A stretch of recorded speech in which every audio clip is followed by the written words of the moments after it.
Bwanji.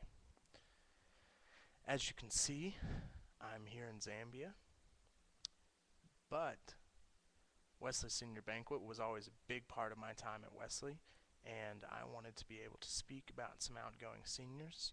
So John Lucas, Andrew Imboden, let the grill session begin. Mr. and Mrs. Imboden, Mr. and Mrs. Lucas, I apologize for any stories that may be coming right now. Okay, I'm just kidding. Andrew and John Lucas, I can't put into words, or really a web video from Zambia, how much you both mean to me. I'm also really thankful that I have the opportunity to speak about both of you together, because I believe in many ways that you all's strengths and weaknesses complement each other. And hopefully after this little talk here, both of you can look at that and see some of your own strengths, and also look at the other person and see their strengths, and hopefully use a little iron sharpen an iron and get a little better here. So here we go. John Lucas, my friend, you are meticulous, calculated, level-headed, and a caring person. Your life is so uniform, your work ethic is uncompromised, and your love is consistent. You have those nice little day-by-day planners where you map everything out, and it's awesome, man. And I really respect that about you.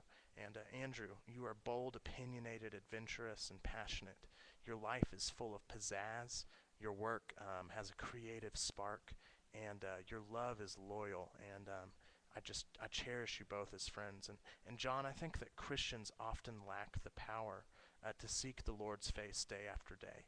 It becomes something that's mundane.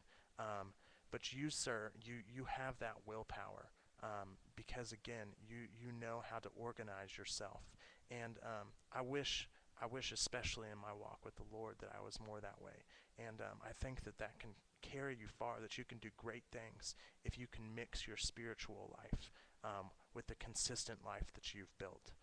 But I want to encourage you, John. I think you can soar to the highest of heights when you realize that sometimes following the Lord's leading is often like a wild goose chase. And what I mean by that is sometimes it takes us out of our comfort zone. It may be a little uncomfortable. It may make you veer off into a path that you weren't quite expecting. But the Lord always leads us to the place where we need to be.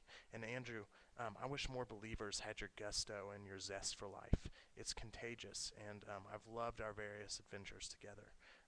Andrew, you are a lion hunter. But my question to you is, when the lion turns and runs, are you going to give chase? Will you follow it through the rain and the snow? Will you run after it for days on end? Will you chase it into a dark cave? Because to me, the hunt just isn't about the prize at the end. It's also about the chase. And I think that both of you guys have the ability to change communities, to change countries, and to change the world. I think the Lord brought the two of you together as roommates for a reason. Where one is weak, the other is strong. So John, in ancient Celtic tradition, the Holy Spirit was called Engadglas, or the wild goose, and the name hints at mystery. Much like the wild goose, the Spirit of God cannot be tracked or tamed. And I hope you use the focus that I've already said I admire in you to pursue Him, while at the same time learning to embrace the unpredictability and danger that surround Him.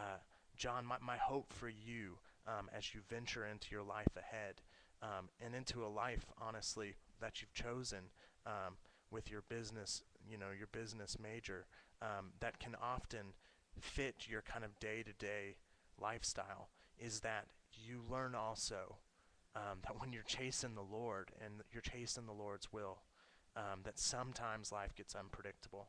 And I think if you can learn to take those unpredictable paths day in and day out, you're going to be a force to be reckoned with. And Andrew, you are a man with a thirst for adventure.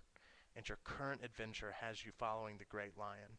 You and I did a Bible study on the Chronicles of Narnia, so you may think I'm going with Aslan here, which I am, but in our world we refer to him as the Lion of Judah. And so I hope you will use that thirst to chase him at all times through fear, hardships, and even boredom. I know one of the things I struggled with when I got out of school was sometimes work can be mundane and boring.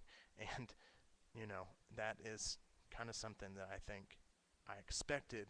But, like me, you and I like to get our hands dirty, get into things. And I hope you understand that when you're chasing after the lion, when you're a lion hunter, I'm sorry, a lion chaser, not a lion hunter.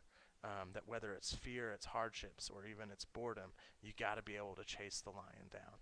And one of the many things I've learned for both of you guys while doing ministry in Africa is that when you seek the Lord and apply your God given strengths to the work in front of you, He changes the world through you. I want to say that again. When you apply your God given strengths to the work in front of you, He changes the world through you. And so, with that in mind, I hope that you guys open your heart and your mind to that, that you find your strengths, and that you listen to the Lord's call, and you put those two things together so that you can change the world wherever you are. And I look forward to all that God has in store for both of you, and I love you both dearly. And as we say here in Zambia, Tazao Nana, or I'll see you later.